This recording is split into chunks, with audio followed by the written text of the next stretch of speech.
السلام عليكم، مرحبا بكم معايا في فيديو جديد وفي وصفة جديدة. نتمنى كامل تكونوا بألف خير وانتم تتبعوا في وصفتنا تاع نهار اليوم. وصفة تاع نهار اليوم كما راكم تشاهدوا معايا هي البريوش الرمضاني المميز اللي نعرفوه كامل ناجح 200%. وصفة تعملوها وعينكم مغمضة. وفي هذيك البنة تاع بكري تاع البريوش هذاك اللي كنا نشروه كي كنا صغار، يجي مقطن وناجح وسهل في طريقة التحضير تاعو. ودرك نبداو في طريقة التحضير.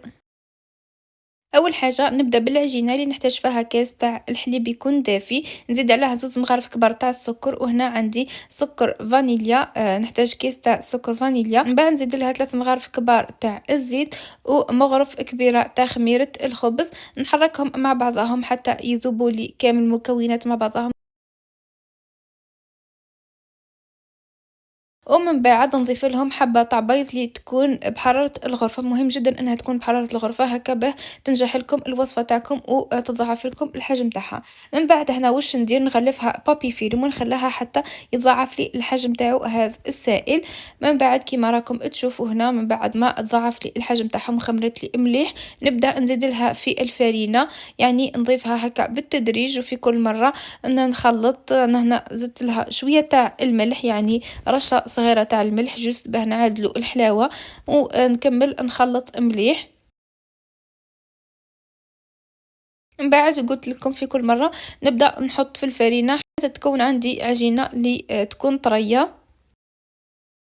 دائما في المعجنات تاعكم ماذا بكم يعني جامي تخلوها حتى تشيح لكم خلاص، يعني جامي تحطوا الفرينة ياسر حتى تشيح لكم. يعني في كل مرة خلوها تكون شوية هكا تتلصق ما بين يديكم، افضل هكا راح تعطيكم نتيجة مليحة. العجينة كي تطيب لكم يعني راح تكون قطنية اكثر. هنا كيما تشوفوا هنا راهي تلمت لي بصح وميم طون راهي مازالت تتلصق لي في يدي. مي نخلى هذا القوام اللي نحوس عليه. من بعد هنا نحطها على البلان دو طرافاي تاعي ونبدا نعجن فيها مليح.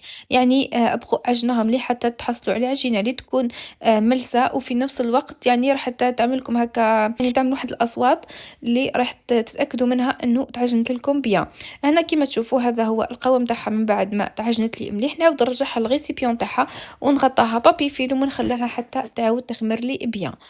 يعني على قد ما تخلوها تخمر على قد ما راح نمد لكم نتيجه ولا اروع. من بعد هنا نفوت لا كريم باتيسير اللي نحتاج فيها حبه تاع البيض، نزيد لها كاس تاع السكر وثلاث مغارف كبار تاع نشا وكيس تاع سكر فانيليا. وهنا عندي ملون اصفر، هذا اختياري تقدروا تستغنوا عليه. يعني انا جوست يعني حبيت انه نمد لون للكريمه تاعي. نخلطهم كلش مليح مع بعضهم كيما تشوفوا، يعني كلش هكا المكونات بيان مع بعضها حتى ينسجموا لي مليح مع بعضها. وكما تشوفوا هذا هو القوام تاعهم. من بعد هنا واش ندير، عندي كاس تاع الحليب اللي يكون سخون، انا كنت سخنته شويه في الميكرووند. ومن بعد نحطه على الخليط تاعي ونبدا نحرك كلش بيان حتى ينسجموا لي مليح. من بعد نزيد عليهم كاس تاع الحليب اللي يكون بارد، يعني نورمال يكون بحراره الغرفه. نخلط كلش بيان مع بعضهم، بعد نحطهم على النار حتى يعقدوا لي ويولوا لي بهذا القوام كيما راكم تشاهدوا معايا. من بعد هنا نغطاها بابي فيلم او كونتاكت ونخليها حتى تبرد لي مليح. انا ندخلها للفريغو حتى تبرد بيان.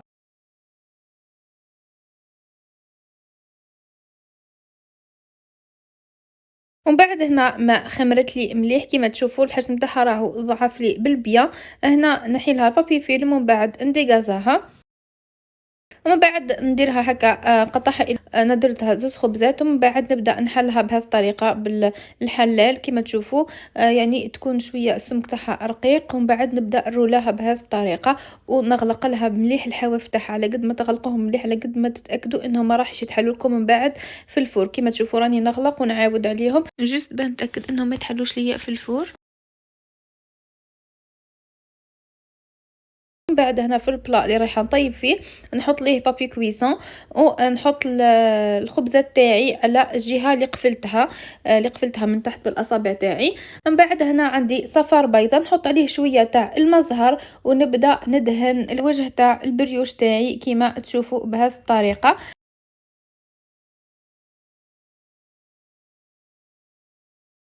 هنا كما تشوفوا من بعد ما كملت دهنت لهم الوجه تاعهم مليح نخليهم حتى يخمروا لي بالبيان.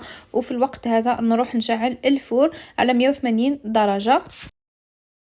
هنا من بعد ما خمروا لي مليح الخبز تاعي كيما راكم تشاهدوا، يعني عطوهم وقتهم باه يخمروا لكم بيان هكا باه يجوكم قطنين وناجحين. دخلهم للفور على 180 درجة، نشعلت لهم من فوق ومن تحت وحتى طابوا لي كيما تشوفوا حتى يتحمروا لي بهذه الطريقة. هذا هو شكلهم. خليتهم حتى يبردوا لي، يعني لازم تخلوهم يبردوا لكم بيان هكا باه ما يتعجنوا لكمش من داخل. من بعد كي تقصوهم من بعد ما بردوا لي مليح كيما قلت لكم، نحط لهم هنا الحشو تاعهم، نحط لهم لا كريم باتيسير من داخل.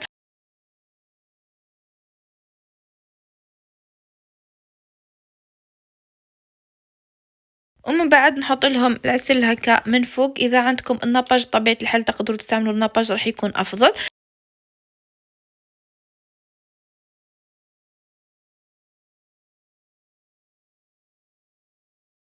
ومن بعد ندير لهم سكر غلاس على الوجه بهذه الطريقه، يعني تجي بنتهم بنفس البنه هذيك اللي تتباع تاع البريوش تاع بكري. تجي واحد البنه فيهم ويجوا قطنيين ما تشبعوش منهم. نتمنى انكم تجربوهم ويعجبوكم. هنا نقطع لكم باه تشوفوا القوام تاعهم، تشوفوهم كيفاه يجوا من داخل. شوفوا كيفاه يكون طري الخبز ويجي ناجح 200%. نتمنى انكم تجربوه ويعجبكم. وهكا نكونوا وصلنا لفن تاع لا فيديو. نتمنى ان وصفتنا تاع نهار اليوم تكون نالت اعجابكم. نتمنى انكم تشتركوا في القناه وتضغطوا جيم لا فيديو وتفعلوا جرس التنبيهات هكا باه يوصلكم كل فيديو جديد نحطه ان شاء الله. نقول لكم تهلاو في رواحكم. باي باي.